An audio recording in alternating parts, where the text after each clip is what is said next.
Hello everyone, welcome to another hair hack video. You can decorate your hair as you wish. Now take your hair. First tie it in the form of a half ponytail. Then take the lower half, tie it again with a rubber band just like this. Then take the lower half of the hair, again tie it with a rubber band. Roll it upwards and push it through the gaps of the upper part and then tie that half again. Then roll it downwards and then put it upwards and then secure it properly.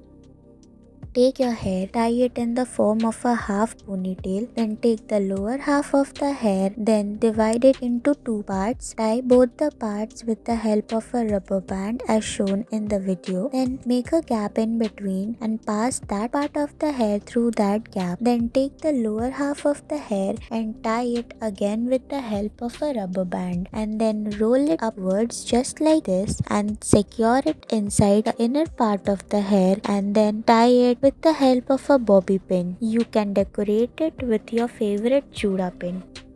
Now take your hair, tie it in the form of a half ponytail first. The ponytail should be very tight. Now take the lower half of the hair and then divide it into two parts. First part, make a plait out of the very first part and then the plait should be very consistent. Now roll the plaits upwards and then secure it inside the gaps of the other part. Now take all the parts together and keep tying it in the form of plaits again along with the earlier plaited part. Now take that plaited part and roll it downwards and upwards, back and forth just like this.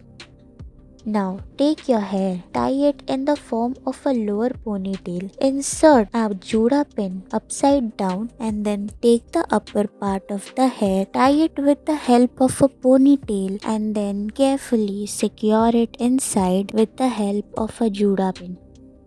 Now carefully take your hair and roll it in the form of a Juda with the help of your finger. This is the simplest Juda you can make. This is the very proper Juda. Now take your hair, tie it in the form of a half ponytail. Then insert your ponytail with the help of a back pin. Take the lower part of the hair and tie it again with a rubber band just like this. Then roll it upwards and then remove the back pin and attach that Juda along with the upper part along with the back pin. Take your hair, tie it in the form of a ponytail. The ponytail should be lower and then roll that ponytail upwards, passing it through the gap. Take the lower part of the ponytail, comb it properly. The upper part should look very messy and fluffy. Then pass the lower part through the gap of the upper part, inserting the back pin through the upper part of the rubber band, and then you are done here. Thank you for watching.